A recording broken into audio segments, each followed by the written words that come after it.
1 Reis, capítulo 19, verso 1, diz o seguinte: ora, Acabe contou a Jezabel tudo o que Elias tinha feito, e como havia matado todos aqueles profetas à espada.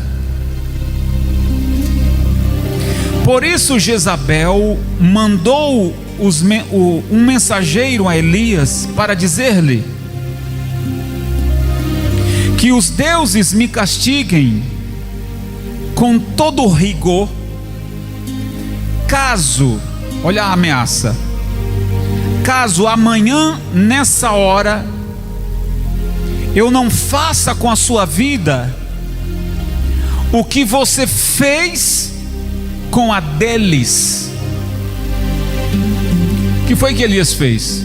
Elias matou os profetas de Baal lá no Monte Carmelo, quando o fogo desceu. Vocês sabem dessa história, né? Elias teve medo do quê? Da ameaça, e fugiu para salvar a sua vida. Em Berseba de Judá, ele deixou o seu servo, entrou num deserto, caminhando um dia, chegou ao pé de Giesta, sentou-se debaixo dele e orou, pedindo a morte. Elias sentou abaixo de uma árvore, de um cibro, pediu para morrer. Ele disse: já tive o bastante, Senhor, tire a minha vida, leve a minha vida. Não sou melhor do que os meus antepassados. Depois se deitou debaixo da árvore e dormiu. E de repente um anjo tocou nele e disse: levante-se e coma. Elias olhou ao redor, e ali junto à sua cabeça havia um pão assado sobre brasas quentes e um jarro de água. Ué, mas ele não estava sozinho? Ele comeu, bebeu e deitou-se de novo. O anjo do Senhor voltou, tocou nele e disse: levante-se e coma, pois a sua viagem será muito longa. Então ele se levantou, comeu e bebeu. Fortalecido com aquela comida, viajou 40 dias e 40 noites, até que chegou a Horebe, o monte de Deus. Eu vou parar um pouco aqui a leitura, pessoal. Diga comigo: Senhor Jesus, eu quero ouvir a tua voz. Fala comigo. Eu abro o meu coração para receber a tua palavra. Amém, gente? Vamos lá, pessoal. Quem era Elias? Elias era um profeta do Senhor. Era um homem muito simples. Preste atenção. Elias, pessoal, ele se vestia de pele de ovelhas e vivia no meio do mato, nos desertos. Ele era diferente. Não convivia nas grandes cidades.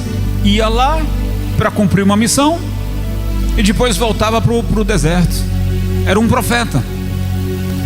Um profeta que, naquela ocasião, tudo que ele falava acontecia.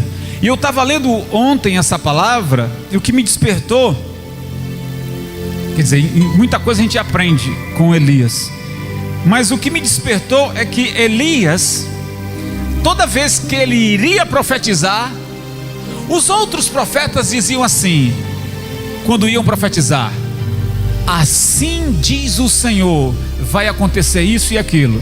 Os outros profetas eram sempre assim. Elias era diferente. Elias dizia assim, Elias dizia assim: conforme o Senhor está em mim, eu digo, vai chover em tal lugar, vai acontecer tal coisa. ele falava diferente dos outros profetas. Os outros profetas diziam: assim diz o Senhor. Ele dizia: pelo Deus que eu sirvo, eu digo que vai acontecer isso e aquilo. Era diferente. Existem outros profetas que antes de profetizar, eles fazem uma invocação e línguas estranhas e não sei o que. Elias não, profetizava como se fosse uma conversa, sem muita gritaria, sem muito espetáculo. Tem uns profetas que para profetizar fazem um espetáculo que treme tudo. O Elias não. O Elias dizia assim: olha, se eu sou homem de Deus, que caia fogo do céu e consuma a ti e a esses 50, disse Elias para um chefe de uma tropa. Ele simplesmente falava, e o milagre o quê? Ele dizia: segundo a palavra que eu falo, vai acontecer isso, vai acontecer aquilo. Então ele chega, por exemplo, na casa da viúva de Sarepta, profeta Elias. Ele diz: faz um bolo para mim, e depois para ti e teu filho, porque não faltará azeite e nem farinha na tua casa, até o dia que o Senhor fizer chover sobre a terra. Ele está profetizando. Escute, em um outro texto, tá, pessoal? Elias está dizendo o seguinte: faz o bolo primeiro para mim, me traga água. Aí a viúva de Sarepta ficou desesperada, só tem um pouquinho e tal. E ele diz: ei, mas eu estou dizendo, não vai faltar o azeite e nem vai faltar o quê? A farinha, até o dia que o Senhor fizer chover sobre a terra. Só que vamos lembrar que foi ele mesmo que tinha dito que não iria chover. Mas por qual razão, o bispo? O Elias tinha profetizado que não iria chover sobre Israel. Elias profetizou que não iria chover por causa da dureza do coração do rei Acabe e de Jezabel. E por conta disso, o povo de Israel, escuta isso, pessoal, o povo de Deus estava sendo liberado por um casal perturbados. Estou falando de Acabe e Jezabel, perversos. Olhe, o Elias disse: não vai chover por causa da dureza do coração de vocês. Até o rio que Elias estava bebendo secou. O Senhor disse: sai daqui e vai para Sarepta, porque lá tem uma mulher que vai sustentar você. E aí ele encontra essa mulher, coitada, estava mais pobre do que ele. Essa mulher aí, Senhor, que o Senhor disse que ia me sustentar, coitada, está catando lenha. E o Senhor diz: é ela mesmo. O Elias vai até o encontro dela e diz: olha, mulher, faz um bolo para mim e traz uma água. E ela diz: profeta, você está percebendo como eu estou vivendo? Eu só tenho um pouquinho. Eu e meu filho vamos comer e depois nós vamos morrer de fome, porque não tem mais, vai acabar. A terra está em seca, miserável.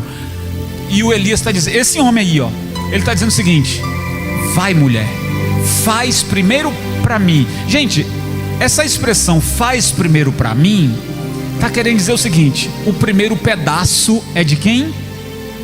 De Deus. Você faz um bolo, o primeiro pedaço é de quem? É de quem você mais ama, né? Então, nesse sentido, Elias está dizendo: faz, mas o primeiro pedaço é meu. Elias estava ali como representante de Deus. Eu sei o que você está vivendo, eu sei o que você está passando, mas nessa casa não vai faltar óleo e nem a farinha até o dia que o Senhor fizer. Mas vamos lembrar que foi ele que disse que não ia. Vamos pegar esse fio aí, não esqueça desse detalhe aí. Então, gente, Elias, o texto que acabamos de ler diz que esse homem, que tinha poderes de Deus para fazerem tantas maravilhas, você jamais vai imaginar que esse homem vai passar por um vale de depressão tão grande. Você lê o texto e fala assim: eu não acredito que esse homem vai passar pelo momento tão ruim na vida dele, ao ponto, vamos voltar ao texto que lemos, ao ponto de pedir o quê? A morte, de dizer assim: chega, Senhor, não aguento mais, me leva, quero a morte. Mas porque Elias pediu a morte, que problema era esse? Bom, pessoal, quando o rei Acabe, nessa fome, sentiu a pressão, pediu para que Elias falasse com Deus, para que Deus mandasse chuva, porque o negócio estava feio. Elias então diz o seguinte: vamos fazer um desafio. Eu chamo os seus profetas para um desafio. Vamos clamar. Eu clamo ao meu Deus, eles clamam ao Deus deles, que era o Baal. Veja, pessoal, nós estamos falando de Israel. A Bíblia diz que a Jezabel, que era filha de um rei de Sidom, guarda esse nome, Sidom. Jezabel era filha de um rei de Sidom. O Acabe se casa com ela para provocar Elias. Ela vem de Sidom para Israel e traz o Baal. Israel não tinha Baal. O Deus de Israel é o Deus de Abraão. Amém, pessoal? Só que ela, para fazer raiva, traz a cultura de Sidom para Israel. Ela diz: eu sou a rainha, e vou fazer com que esse povo de Israel sirva ao meu Deus Baal. Acabe fazia muitas malvadezas ao povo, e essa mulher Jezabel era pior do que ele. Se o Acabe era pervertido, aquela mulher era pior. A Bíblia diz, pessoal, que esses dois eram tão perversos que na época da seca havia um homem chamado Obadias. Esse Obadias, ele sustentou 100 homens numa caverna, num sítio que ele tinha uma mina d'água lá, e ele sustentou 100 homens, fugindo com medo de Acabe os matar. Então Acabe, sabendo que naquela terra havia água, ele vai até aquelas terras de Obadias para levar os cavalos e mulas para tomarem água. Acabe estava nem aí para o povo. O que ele queria saber era dos animais dele, que os súditos morressem de sede e de fome, mas os cavalos dele não. O homem era perverso. A vinha de Nabote, ao lado do palácio, tinha uma fazendinha, um sítiozinho. Ele chega para o Nabote e diz: me venda essa vinha. E o Nabote disse: não, isso aqui foi Deus que me deu, não está à venda não. Então vamos trocar por um outro, porque eu quero essa daqui. E o Nabote diz: não, isso aqui foi Deus que me deu, então nem vende nem se troca. Ele chega em casa fazendo o biquinho e disse lá para a Jezabel que estava triste porque o Nabote negou fazer negócio com a sua vinha. Ela disse: deixa comigo. Ela foi por trás, armou uma cilada. Ela pagou homens para testemunharem contra Nabote, que Nabote estava desafiando o rei, contando mentiras. O Nabote foi amarrado em praça pública e morto. Ela diz: vai lá, Acabe, se apropria agora da vinha. Nabote está morto, a vinha é sua. É perversidade ou não é? Armou contra o inocente, matou ele para tomar o que ele tinha. E isso é o que a Bíblia registra. Sem falar dos desmandos que a Bíblia não conta a respeito deles. Então Elias se viu no meio de tudo isso e disse: eu preciso fazer alguma coisa para... Ou eles se convertem, ou o Senhor os remove. Chegou então na época do desafio. Vamos para o desafio. 450 profetas de Baal sobem ao monte Carmelo. Elias também vai. E na hora que eles começaram a clamar, clamaram de 6 da manhã ao meio-dia, chamando por Baal. Baal não apareceu. Elias disse: talvez ele esteja dormindo, clame mais alto. E o Baal não aparecia. O Baal era o deus da chuva. Presta atenção. A Jezabel dizia que o Baal era o deus que fazia chover nas plantações. Já havia 3 anos e meio que não. Cadê o Baal, que é o deus provedor da chuva? Ele não proveu nada. Havia uma outra deusa chamada Azera, que era a deusa da fertilidade. Jezabel trouxe então essa cultura maligna para dentro de Israel, para corromper todo o povo. E o povo deixava de adorar Deus para adorar Baal e Azera, que era o ensinamento dado pelo governo na época. E Elias estava revoltado. Vamos para o desafio. Quando chegou meio-dia, Elias disse: agora chegou a minha vez de clamar. Elias clama apenas 30 segundos de oração. Elias orou dizendo: ó Deus de Abraão, Isaque e Jacó, que fique hoje sabido que há Deus em Israel.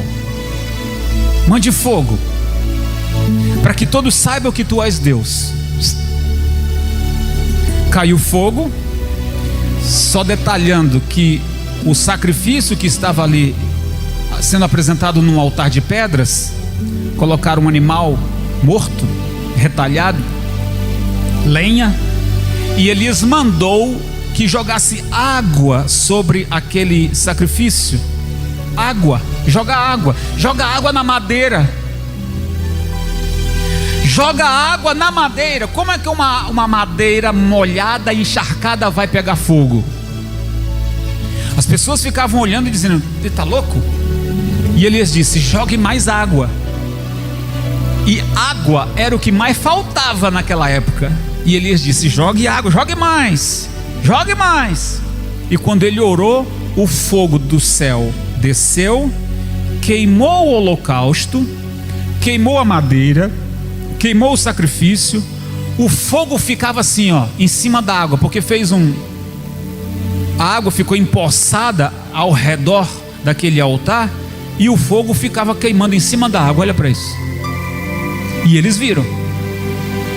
Ao ver isso, já que o Baal não apareceu, Elias disse: o Deus de Abraão é o Deus de Israel. Agora Elias pega a espada e mata todos aqueles profetas de Baal. A Bíblia diz que Elias matou ao fio da espada os 450 profetas de Baal. Matou ao fio da espada. O texto que acabamos de ler diz que quando a notícia chegou que Acabe falou para Jezabel o que Elias tinha feito, ela jurou ele de... Está no texto que acabamos de ler. Ela disse: eu juro pelos deuses que se amanhã, que os deuses me castiguem, se amanhã eu não tenho arrancado a sua cabeça. Um mensageiro foi levar essa mensagem para Elias. O mensageiro disse: olha, assim diz a rainha, que os deuses castiguem ela se amanhã sua cabeça não está fora do lugar. Elias fugiu. E aí onde a gente chega nessa palavra e diz: como é que pode, né? Como é que pode? Um homem que faz fogo do céu descer, um homem que diz vai chover, não vai chover, um homem que diz não vai faltar farinha, não vai faltar azeite, e tudo que ele fala acontece. Agora esse homem, por causa dessa ameaça, ele diz: eu vou embora daqui. A depressão de Elias, pessoal, se deu depois do desafio lá do Carmelo. Porque na cabeça de Elias era o seguinte: bom, o fogo caiu, fizemos um acordo. O acordo era o desafio, o Deus que respondesse com, e o meu Deus respondeu com fogo. Na cabeça de Elias era o seguinte: agora o Acabe e a Jezabel, agora eles vão se arrepender, agora eles vão. Mandou foi uma ameaça. Elias pensou: agora eles vão se converter. E o mensageiro vem e diz: olha, a mulher quer matar você. E aí, sabe quando você faz tudo certo, e aí um balde de água fria jogam em cima dos seus sonhos, e você sente vontade de sumir? Vamos entrar na mensagem, pessoal. Você investiu num relacionamento, você investiu seus sonhos, sua saúde, sua dedicação, suas economias num sonho, seja lá o que for. E aí é uma coisa, a notícia ruim atrás da outra chegando, consumindo suas forças, ao ponto de você sentir o desejo de sumir, desaparecer. O próprio Elias disse, ele sentou debaixo de uma árvore e disse: Senhor, para mim já deu, quero morrer. Não sou melhor do que os meus antepassados. Para mim já é, não der mais, me leva. A Bíblia diz que um anjo chega, acorda Elias e diz: ei, come desse pão, bebe dessa água, levante-se. Ele come, bebe, dorme de novo. O anjo acorda ele: ei, levante-se, se alimente, volte. Olhe, volte. A palavra era voltar. Ele se levantou e foi para mais longe, 40 dias e 40 noites, mais longe. Ao invés dele voltar, ele foi para mais. Conhece alguém assim? Ei, conhece alguém assim? Que você vai lá, ajuda. Escuta isso, pessoal. Quem crê que Deus, Ele se manifesta por meio de anjos, de pessoas que Ele envia? Quem crê? Senta uma pessoa do seu lado que nunca te viu, te dá uma palavra, te ajuda, ora por você. Aquela pessoa nunca te viu, não sabe da sua vida, você não compartilhou nada com ela, mas Deus enviou. Deus enviou. Enviou na hora certa. Mas aí a pessoa, ela não volta, ela vai para mais longe. Eu estou cansado de ouvir pessoas dizer assim: orei tanto para o meu filho arrumar um emprego.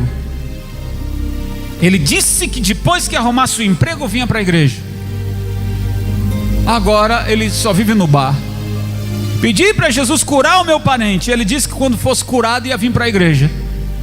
Ele foi curado, mas agora foi para mais longe. O Elias comeu, bebeu e foi para mais. A confusão que estava na mente. E aí eu tenho que ter muito cuidado no que vou falar aqui, porque essa questão de problemas, lutas internas na mente, não é besteira, pessoal. Sabe o que é o Elias? Ser um servo de Deus, do Deus Todo-Poderoso, mas viver diante de uma ameaça. Eu vou morrer, eu vou ser exposto numa praça, porque o Nabote foi feito assim. Pegaram o Nabote, colocaram numa praça e enforcaram ele. E Elias temeu morrer desse jeito. Vão me pegar, vão me esculachar, vão me humilhar em praça pública. E Elias disse: eu prefiro que o Senhor me mate do que eu passar uma vergonha dessa. Na cabeça dele, pessoal, ele achava que esse seria o melhor. E aí eu quero dizer para você: nem todo plano que a gente acha ser bom, a gente acha que é perfeito. Ah, se eu fizer assim assado, vai ser bom, vai ter menos sofrimento. Na nossa cabeça a gente acha que o plano é perfeito. Aí Deus vem e diz: está tudo errado.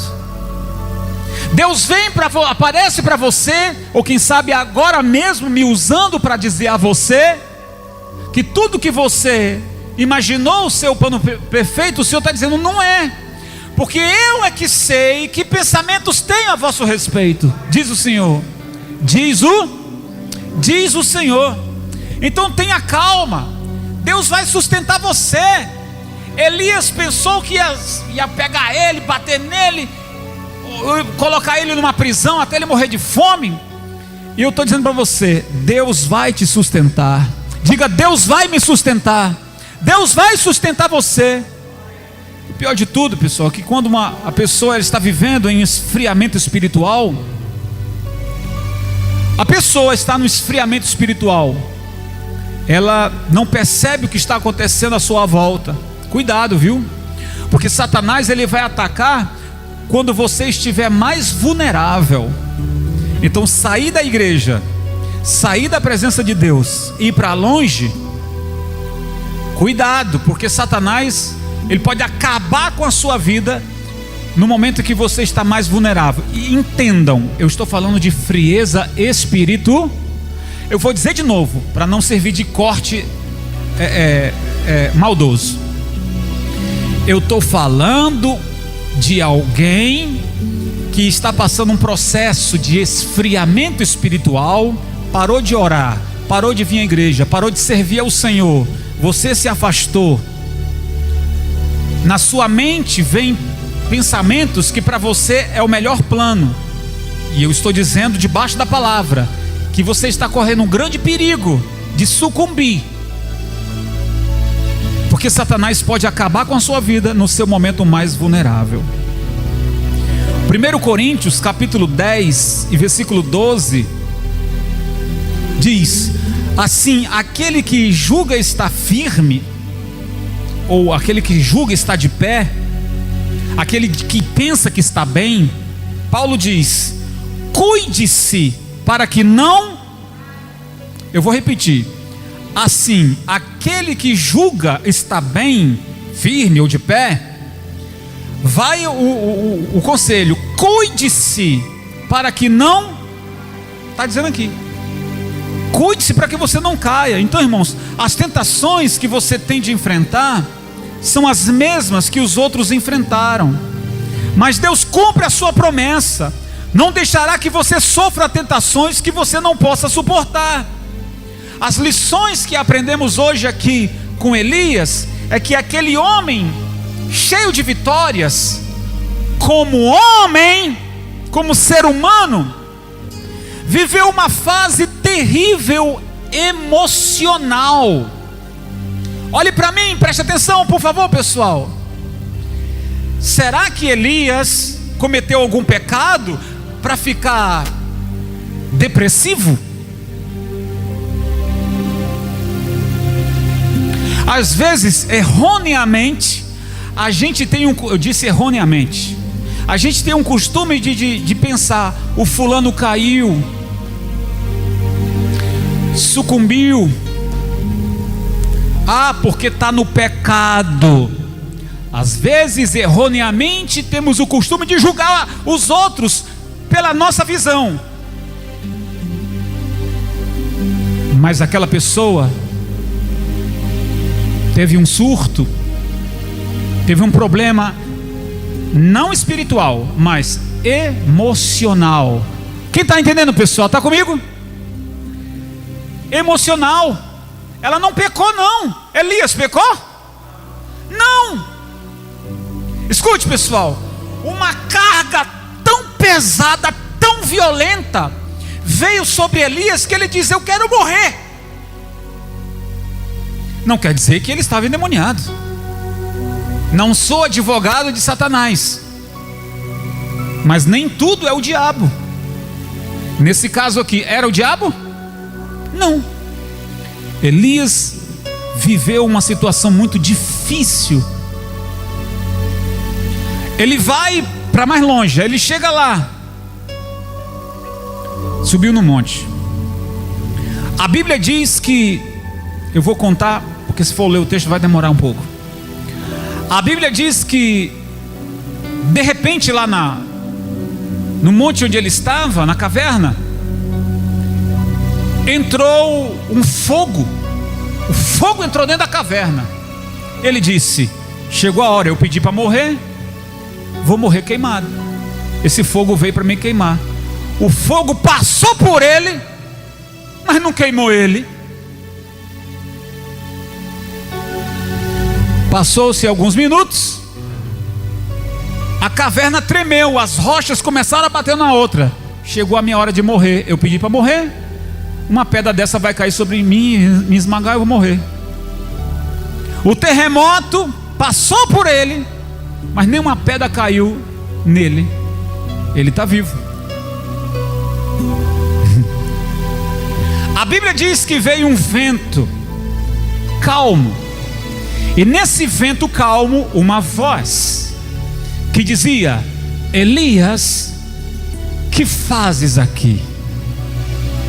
Aí ele vai agora derramar, se abrir, contar tudo aquilo que está na alma dele.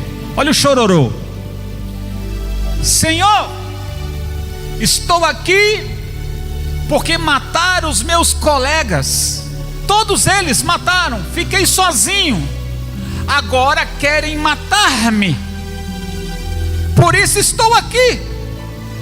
E o Senhor diz para ele: Elias, deixa eu falar para você, eu conservei 7.000, existem 7.000 que não morreram, estão vivos, eu os conservei. Eles não se curvaram perante Baal, eles não foram mortos. Primeiro, você não está sozinho, eu conservei 7.000, eu estou com você. Desça desse monte, tem uma missão para você. Aí vocês sabem, né?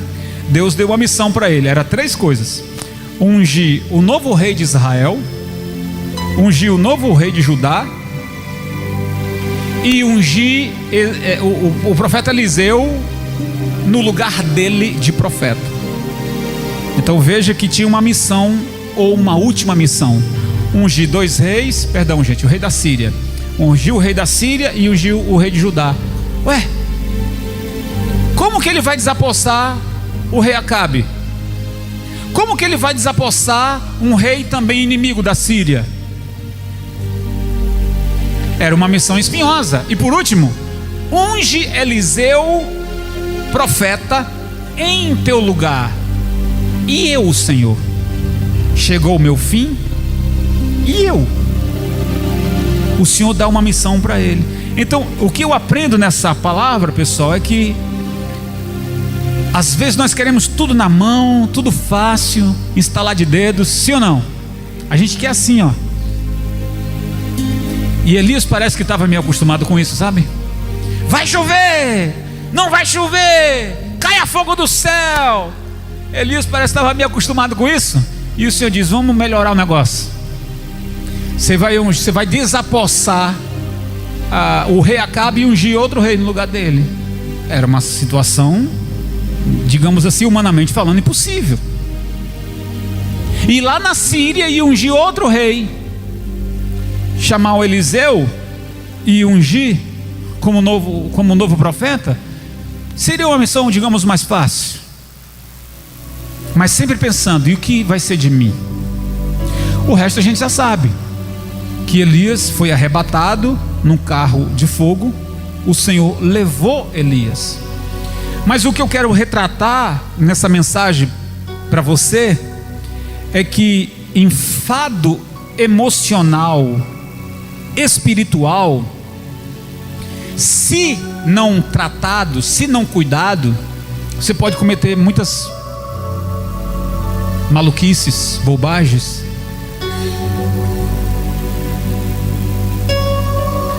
Muitas pessoas dizem: ah, isso é frescura, ah, isso é bobagem. Não é não, gente, não é não. Não é bobagem, não é frescura.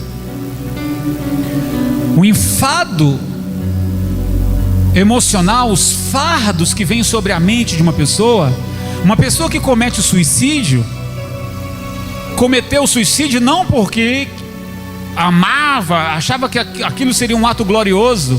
Não. A pessoa que cometeu o suicídio é porque ela queria acabar com uma dor e achava que o melhor jeito foi aquela. Mas que tomou aquela decisão sob pressão. Tomou aquela decisão sobre esse fardo ou enfado emocional. Quero dizer para você que um cristão e um ímpio, os dois podem passar por isso. Que Deus nos guarde e nos livre, que a gente não de passar por isso. Mas todos nós temos dias de crises. E nós devemos ter muito cuidado quando estamos passando por esse momento, ou sabermos lidar com gente que está passando por isso. A gente precisa saber lidar com isso. Quem está enfrentando, a gente saber como ajudar aquela pessoa, e quando for a nossa vez. Está repreendido em nome de Jesus. Mas a Bíblia diz que cada um passa por lutas difíceis, pode ser até dizer, mas que não há fardo que não se possa carregar. E claramente a gente está vendo Deus com Elias. Claramente a gente está vendo assim: Elias não estava só. Ele só pensou que estava, mas ele estava só? Escuta, gente, você que está entendendo a palavra. Ele pensou que estava sozinho porque os seus amigos estavam mortos. Mas quando ele estava lá debaixo daquela árvore tão longe, a Bíblia diz que corvos levaram pão e água. O irmão já viu corvo comer pão? Corvo come carniça. Mas a Bíblia diz que corvos levaram pão. E não era para eles não. É para você, Elias. Coma desse pão, beba dessa água. Com a força desse pão, com a força dessa água, retome a sua jornada. Deus está falando para você que esse pão é Jesus, que essa água é o Espírito Santo. E uma vez que você tem Jesus e o Espírito Santo, você que está fraco se fortalece, e você se levanta. Retome os seus sonhos, retome a sua missão, retome aquilo que Deus mandou você fazer. Deus ungiu o profeta Elias, não removeu a unção dele, embora ele tendo mandado ungir Eliseu no seu lugar. Olha para isso: meu filho, eu estou ungindo você profeta no meu lugar. Eliseu não foi besta e disse: quero unção dobrada, quero unção dobrada, quero essa unção 2 vezes mais. E Elias disse: poxa, você dura coisa, você me pediu. Bom, se você estiver junto de mim, quando Deus me levar, o que você pediu será seu. E assim aconteceu, vocês sabem da história. E Deus operou muito mais milagres no ministério de Eliseu do que de Elias. Pasmem os senhores. Você vê na Bíblia maravilhas que Deus fez na vida de Elias, Deus fez o dobro no ministério de Eliseu. Então eu quero conclamar essa mensagem, dizer para você, pessoal, no nome de Jesus, que você não está sozinho. Embora você pareça que está caminhando só, diga: Deus está comigo, o Senhor está comigo. Quem crê nessa palavra, fica de pé, glorifica bem forte o nome de Jesus. Uau, que alegria ter a sua companhia aqui. Desejo muito que você aplique tudo que você aprendeu. Meu desejo aqui é alcançar o maior número de vidas para Cristo através da palavra. Então compartilhe esse vídeo para com seus amigos. Que o Senhor te abençoe e te guarde sempre. Fique na paz e até a próxima.